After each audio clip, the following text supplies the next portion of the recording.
मैं मीडिया के एक वीडियो अभी वायरल हो रहा रिसेंटली। वो उसमें ये बोले, कॉल पे बात कर रहे थे मैं मीडिया के रिपोर्टर के साथ। वो कह रहे थे कि मैं कभी वादा नहीं करता हूँ, मेरा 25 साल का करियर में, राजनीतिक करियर में कभी वादा नहीं किया मैं।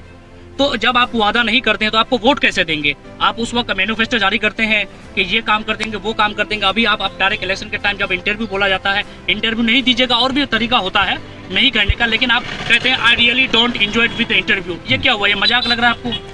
आपको एंजॉय मतलब इसमें भी एंजॉयमेंट लग रहा है आपको? ये कैसे अल्फाज है? देखिए एक सांसद से एक्सपेक्ट नहीं कर सकते। जनता को ये तो कहीं ना कहीं मूर्ख बना रहा है, जनता को तो मूर्ख बना रहा है सर। ये एक सांसद होकर आप ऐसे अल्फाज। पहला आरजेडी के जो युवा प्रदेश छात्र संघ के जो प्रदेश उपाध्यक्ष आदिल रब्बानी साहब, जो छतरगाह से बिलोंग करते हैं, कल वो फेसबुक में अपनी पोस्ट करते हैं कि वो आरजेडी से वो रिजाइन कर दिए हैं। रिजाइन करने के बाद क्या वजह है? इतनी मेहनत की, पार्टी से इतना दिन से जुड़ा रहा, काफी मेहनत करके वो पार्टी को इतना मजबूत बनाया अपने इलाके में, लेकिन आज क्या रीजन है उसका जो आज पार्टी छोड़ना पड़ा?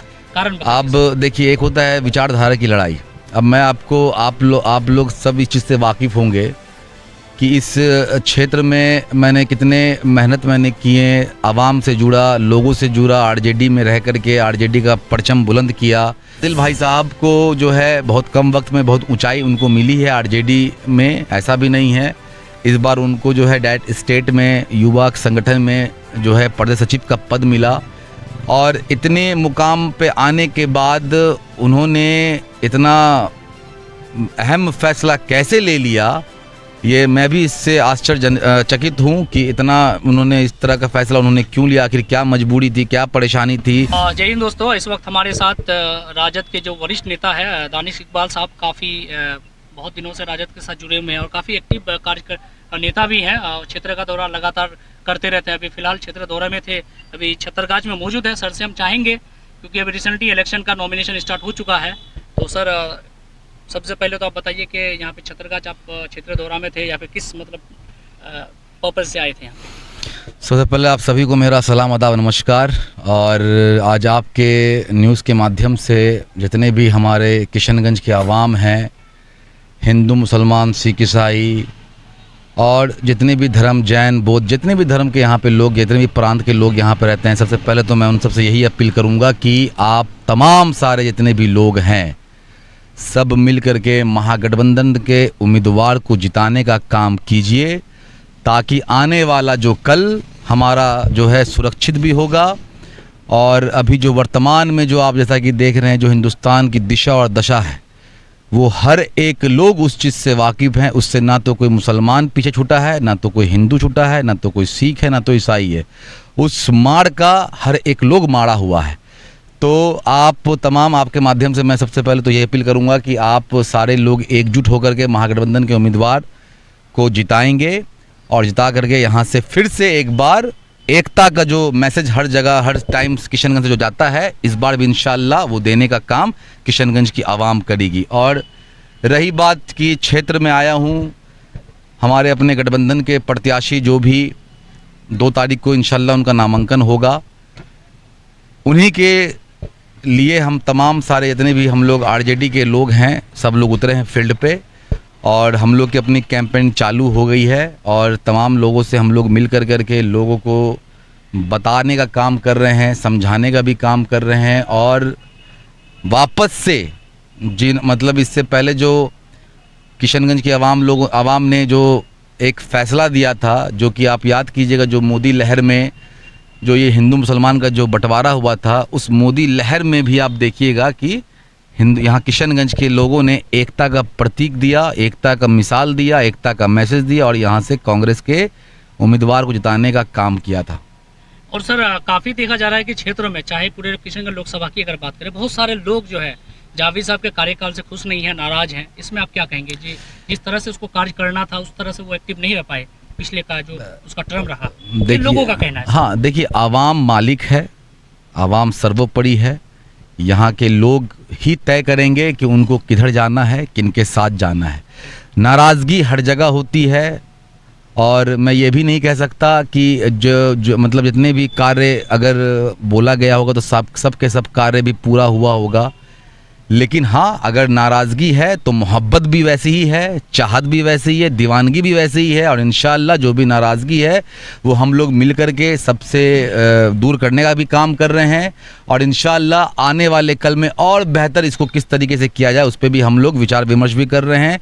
और इंशाअल्लाह आने वाले कल में अगर सर आरजेडी खेमे से बात करेंगे कि आरजेडी के जो युवा प्रदेश छात्र संघ के जो प्रदेश उपाध्यक्ष आदिल रब्बानी साहब जो छतरगाह से बिलोंग करते हैं, कल वो फेसबुक में अपनी पोस्ट करते हैं कि वो आरजेडी से वो रिजाइन कर दिए हैं। रिजाइन करने के बाद क्या वजह है? इतनी मेहनत की, पार्टी से इतना दिन से जुड़ा रहा, काफ़ी मेहनत करके वो पार्टी को इतना मजबूत बनाया अपने इलाके में, लेकिन आज क्या रीजन है उसका जो आज पार्टी छोड़ना पड़ा? कारण अब देखिए, एक होता है विचारधारा की लड़ाई। अब मैं आपको आप लोग सब इस चीज़ से वाकिफ़ होंगे कि इस क्षेत्र में मैंने कितने मेहनत मैंने किए, आवाम से जुड़ा, लोगों से जुड़ा, आरजेडी में रह कर के आरजेडी का परचम बुलंद किया। मैं एक बार प्रदेश अध्यक्ष बना डीएसएस का, किसी भी कारणवश मुझे निष्कासित कर दिया गया। 2 टर्म में प्रदेश महासचिव रहा, दूसरे टर्म में मुझे निष्कासित कर दिया गया। तो एक क्या है ना कि चाहत होनी चाहिए, और मैं जो पद के लिए कभी भी लालसा नहीं रखा मैंने। कहीं ना कहीं मुझसे अगर कोई गलती हुई तो मुझे उसका सज़ा मिला और मैं वो सज़ा को भुगत रहा हूँ। और आने वाले कल में जिस तरीके से आज मजबूती का आरजेडी में हूँ, कल भी रहूँगा। तो मेरा मैसेज, हाँ, मेरा मैसेज वही देना चाह रहे हैं कि जनाब आदिल भाई साहब को जो है बहुत कम वक्त में बहुत ऊंचाई उनको मिली है आरजेडी में, ऐसा भी नहीं है। इस बार उनको जो है डायरेक्ट स्टेट में युवा संगठन में जो है प्रदेश सचिव का पद मिला। और इतने मुकाम पे आने के बाद उन्होंने इतना अहम फैसला कैसे ले लिया, ये मैं भी इससे आश्चर्यचकित हूँ कि इतना उन्होंने इस तरह का फ़ैसला उन्होंने क्यों लिया। आखिर क्या मजबूरी थी, क्या परेशानी थी? हम लोगों ने आपस में एक अच्छी हम लोग की बॉन्डिंग भी है, आपस में हम लोग सलाह मशवरा भी करते हैं। कोई तरह का अगर मसला हुआ, मसाइल हुआ तो उस पर हम लोग विचार भी करते हैं। लेकिन इस बार कोई तरह का विचार विमर्श भी नहीं हुआ। और अचानक से जो है मैंने भी देखा, जैसे आप बता रहे हैं कि मैंने भी फेसबुक के माध्यम से देखा कि उन्होंने अपने आरजेडी के जो सदस्य से उन्होंने त्याग पत्र सौंप दिया है और वो अब आरजेडी के कार्यकर्ता भी नहीं है। सर, निवर्तमान में जो आपके सांसद हैं गठबंधन से, तो उनसे लोग नाराज हैं, खुश नहीं हैं, तो इस बार क्या कह के आप लोग वोट लेंगे? क्या मैनिफेस्टो रहेगा आपका? देखिए, हमारा क्योंकि वो जो पिछले बार 2019 में जो उन्होंने चुनाव लड़ा था, तो उनको जो उनका मैनिफेस्टो याद ही नहीं है। वो कह रहे हैं कि मेरे जहन में ही नहीं है। देखिए, अब जो अगर सांसद महोदय अगर ये बोल रहे हैं कि उनको याद नहीं है, बात देखिए, आप लोग के माध्यम से अगर बोलना मैं भी चाहूँ तो बहुत सारी बातें निकल के सामने आ सकती है। आप याद कीजिएगा कि हमारे जो प्रधानमंत्री नरेंद्र मोदी साहब जो थे, जो उन्होंने कितने सारे वायदे किए, कितने सारे चीज़ किए। मैं ये नहीं कह रहा हूँ कि मैं उनकी बात को काटने का काम नहीं कर रहा हूँ। वादे हर इंसान करते हैं, अपने अपने स्तर से उसको पूरा करने की भी पूरी कोशिश करते हैं। और ऐसा भी नहीं कि वर्तमान में जो हमारे सांसद महोदय हैं उन्होंने अपने काम को, अपने कार्य को जो उन्होंने अपने मैनिफेस्टो में लिखा, या उन्होंने जिस आवाम से जो वादे उन्होंने किए, ऐसा, या उन्होंने जिस आवाम से जो वादे उन्होंने किए, ऐसा भी नहीं कि उन्होंने वो काम नहीं किए। वो सारे कार्य उन्होंने जितना हो सका बढ़ चढ़ करके आगे किया। आपने भी देखा होगा कि 173 पुल जो है सिर्फ और सिर्फ किशनगंज को मिला है। और जितने सारे अभी आप पुल के देख रहे हैं, सड़क निर्माण देख रहे हैं, एमपी साहब के कार्यकाल में वो सब चीज़ उनको मिला गया। यहाँ पे ये है कि उनको प्रचार प्रसार नहीं आता है करना, वो ज़्यादा मीडिया में नहीं आना पसंद करते हैं, क्योंकि आज जो ज़माना है वो सोशल नेटवर्किंग का ज़माना है। आपकी हर एक कार्यशैली जो है उस पर लोग पोस्ट करके जताते हैं कि मैंने आज ये कार्य किया, मैंने, हाँ, ये चीज़ उनमें कमी है। और इन पे हम लोगों ने भी उन्हें कहा था कि सर, आपको सोशल साइट पे जो है एक्टिव होना पड़ेगा, अपने हर एक कार्य के बारे में लोगों को बिल्कुल संक्षेप के साथ आपको बताना पड़ेगा कि आपने इस कार्यकाल में ये काम किया, इस कार्यकाल में आपने ये काम किया। तो कहीं ना कहीं ये तो चूक हो गई है। लेकिन मैं आपको बता देता हूँ कि मैनिफेस्टो में जितने काम उन्होंने बोले थे लगभग सारे काम उन्होंने किए हैं। और एक बात मैं रोकना चाहूँगा आपको, उसमें वो ये बोले हैं कि मैं मीडिया के एक वीडियो अभी वायरल हो रहा रिसेंटली, वो उसमें ये बोले, कॉल पे बात कर रहे थे मैं मीडिया के रिपोर्टर के साथ, वो कह रहे थे कि मैं कभी वादा नहीं करता हूँ, मेरा 25 साल का करियर में, राजनीतिक करियर में कभी वादा नहीं किया मैं। तो जब आप वादा नहीं करते हैं तो आपको वोट कैसे देंगे? आप उस वक्त मैनिफेस्टो जारी करते हैं कि ये काम कर देंगे, वो काम कर देंगे। अभी आप डायरेक्ट इलेक्शन के टाइम जब इंटरव्यू बोला जाता है, इंटरव्यू नहीं दीजिएगा, और भी तरीका होता है नहीं करने का, लेकिन आप कहते हैं I really don't enjoy with interview. ये क्या हुआ? ये मजाक लग रहा है आपको?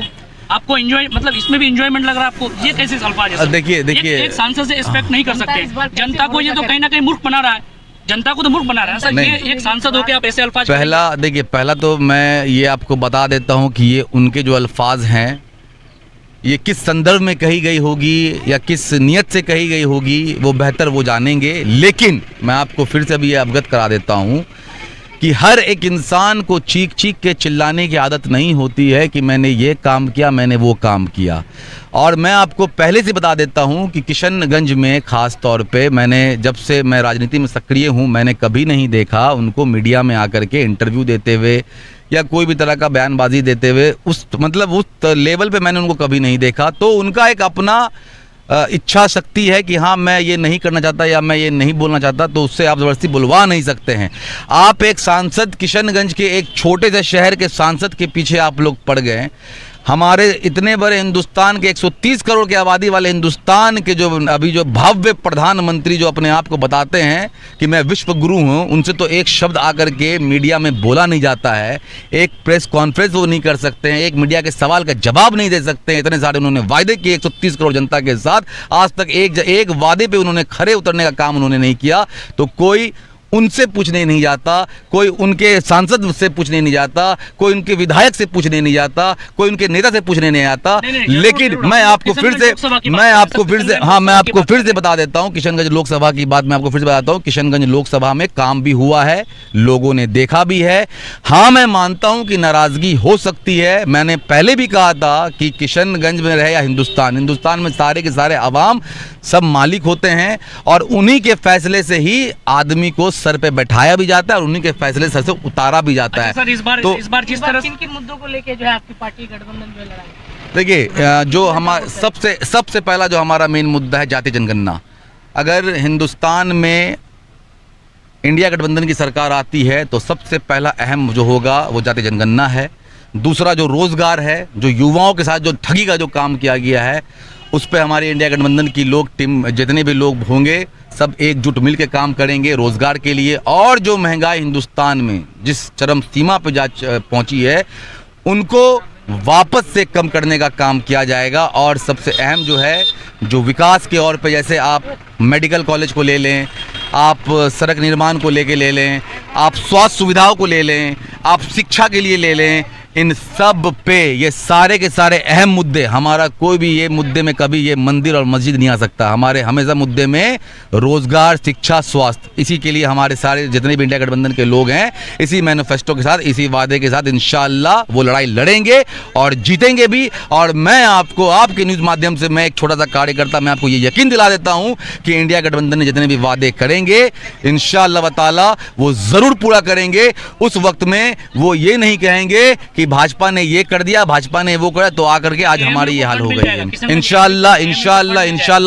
ये भी हमारी प्राथमिकता रहेगी कि एएमयू को फंड रिलीज किया जाए, ताकि यहाँ पे जो किशनगंज में जो एएमयू के लिए जो सारे लोगों ने मिलकर संघर्ष किया था, वो यहाँ पे जिस तरह से लोगों को भ्रमित किया जा रहा है कि ये सिर्फ मुसलमानों का इदारा है, यहाँ पे सिर्फ मुसलमान बच्चे ही पढ़ सकते हैं, लेकिन ऐसा बिल्कुल भी नहीं है। बहुत बड़ा फैक्टर है कि एनडीए गठबंधन की तरफ से मास्टर मुजाहिद को कैंडिडेट बनाया गया है लोकसभा का, और एमआईएम से तो तोलिमान साहब है ही। मैं आपके माध्यम से मैं उन दोनों को जो है मुबारकबाद दूंगा कि दोनों अपने अपने क्षेत्रों में और अच्छा करें।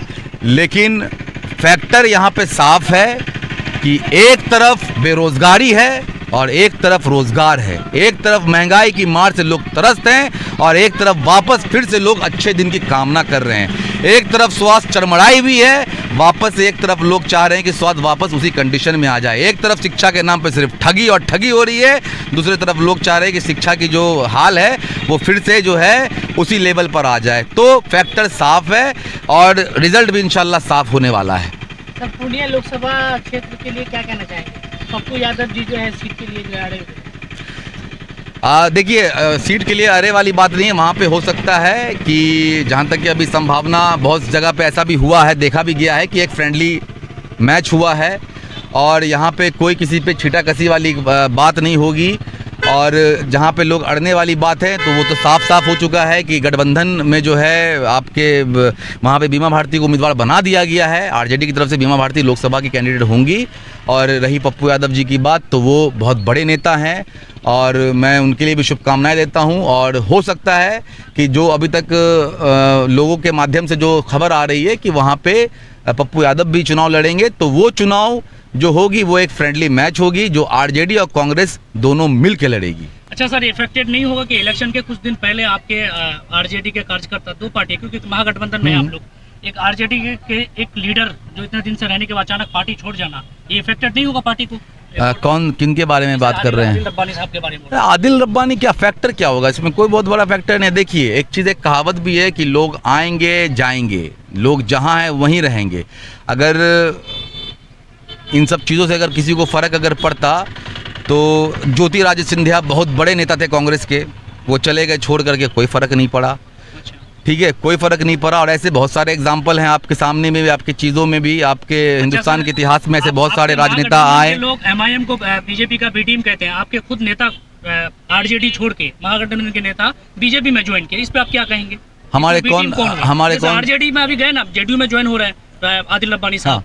अब बहुत सारे नहीं तो एक देखिए, एक कुछ दिन पहले महागठबंधन में थे, अब पहली बात, हाँ देखिए, मैं वो भाजपा के साथ जाके एनडीए गठबंधन में टिकट लेके इलेक्शन लड़ रहे हैं। पहली बात देखिए, पहली बात तो ये है कि आरजेडी रहे या कांग्रेस रहे, ये विचारधाराओं की लड़ाई लड़ती है। और हमारा जो विचारधारा है वो हमेशा एक रहा है और आज तक एक ही है, और उसी जगह पे हम लोग खड़े हुए हैं। यहाँ पे जहाँ तक कि आप बात जो है नीतीश कुमार जी की पार्टी की जो करे, जो हमारे बिहार के अभी वर्तमान में जो मुख्यमंत्री हैं, जहाँ तक कि उनकी बात अगर कही जाए तो वो जग जाहिर है कि वो पलटू राम के नाम से बहुत ही प्रचलित हैं। तो उनको ले करके ये कह देना कि क्या कहते हैं कि आप अगर उस पर चले गए तो आप बी टीम नहीं हुए, आप ये, मैं बात कर रहा हूँ मैं अपने लोगों की, मैं बात करूँ मैं अपने नेता, मेरा नेता आरजेडी में, मेरा नेता एक है, वो लालू प्रसाद यादव जी, आदरणीय हमारे राष्ट्रीय अध्यक्ष लालू प्रसाद यादव जी हैं। हमारे लालू प्रसाद यादव जी क्या एनडीए में चले गए या भाजपा में चले गए? जब जिस दिन वो जाएंगे, या हमारे कांग्रेस के जो हमारे जो नेता हैं, बड़े नेता जो लीडर हैं, अगर वो जाएंगे, उस दिन आप ये सवाल कीजिएगा, उस दिन मैं आपको ये जवाब दूंगा। लास्ट में क्या मैसेज देना चाहेंगे? लास्ट में मैं आपसे, आप सभी तमाम जितने भी लोग आपके माध्यम से जो लोग देख रहे हैं, सुन रहे हैं, मैं उनसे एक ही अपील करूंगा और दिल से अपील करता हूं कि वर्तमान में आप लोग को ये समझना है कि हिंदुस्तान की दिशा और दशा बहुत ही दयनीय है। और अगर अपने बच्चों के भविष्य के लिए अगर कामना करते हैं तो महागठबंधन के उम्मीदवार को ही जिताएं, इंडिया गठबंधन के लोगों को जिताएं।